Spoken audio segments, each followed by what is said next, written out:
we don't understand gratitude as a neuroscience as much as it is a emotional training tool. Because we all have, and Tony Robbins talks about this, we all have what's called an emotional home. Okay. Where we spend time in between a couple of emotions, typically. So let's say, like, I spend a lot of time near anger. Okay. Things frustrate me. I'm easily irritated. In fact, maybe a long time ago, I had a tendency to be impatient. And so when things wouldn't go my way, I'd get irritated by it. And after some time, it just became a disposition. And then after some time, that disposition became part of my personality. Because your personality isn't to be pissed off all the time. But if people know you as the pissed off guy all the time, or the easily irritated guy, you're like, oh, that's just how I am. No, it's not. You were developed that way. Nobody comes out of the womb pissed off. So if you think about, if you go back and say, well, wait a second,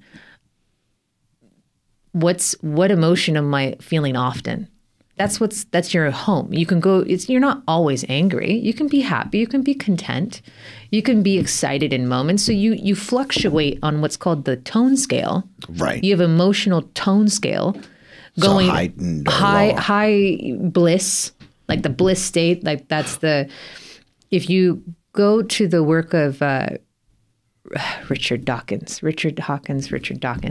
It's a book called Power versus Force. Mm-hmm. And he outlines, it's a frequency scale. It's a vibrational scale based off of consciousness.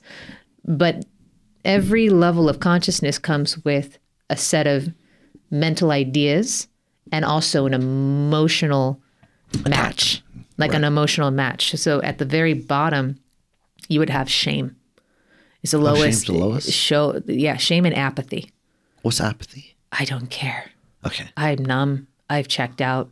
I don't care. It's like full resignation. Okay. Apathy is there's nothing happening there. That is actually the frequency of death, because there is no movement. It's beneath movement. It's I've given up. Mm-hmm. If you have a tendency to, not a tendency, if you have found yourself in a state of apathy, whatever it takes to move out of apathy, you need to do, because apathy is the graveyard. Okay. If you feel like I've given up, you've checked so far out of your ability to navigate your life that you might as well call it death, because mediocrity is death. Apathy, then I'm going to look this up because I do the I don't care a lot. Well, there's I don't care, and like describe your I don't care, because it's not the same thing as I've given up. Yeah, that's what I'm slowly realizing. My I don't care is like, let's say I'm out somewhere and someone insists on being annoying. I'll just be like, okay, well, that's just what they're going to do. I just that's really acceptance. don't care. Okay. That's acceptance. So you're like, that's fine. I don't care.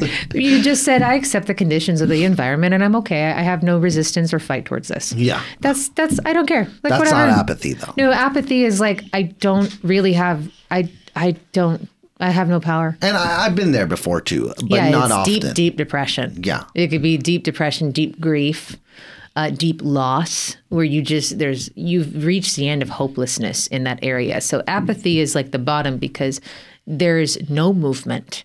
And when there's no movement, we're static, we're stuck, we're not living.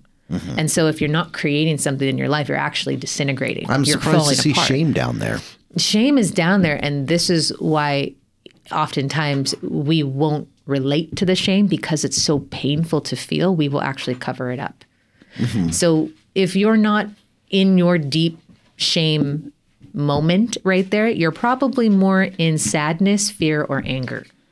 Because as you move up the tone scale from shame and guilt, you actually move into like sadness, and from sadness into fear, and from fear into anger, and from anger into curiosity, and from curiosity into courage. You see, we continue to move from a powerless into a powerful state. And so something like gratitude that we were talking right there, if you can find, and there's some people that literally can't find gratitude. They have lived I have moments like that. So long And so have I. Yeah. There was a time in my life where I was like, I don't know what you expect me to be grateful for. Like, look at the conditions of my life. I don't know how to do it. And unfortunately, what that is caused from is a programmed response to look for the pessimistic route. You can actually train that. Like you're either looking for what doesn't work or you're looking for what works. Right. You're looking for what is working well, or you're looking for what will never work well. So like there's routes that you can take, pathways you can take of perception, right? So that's a pathway of perception right there. So at one point I had to realize I was looking for everything wrong. And therefore I couldn't find gratitude because I was always focused on the worst.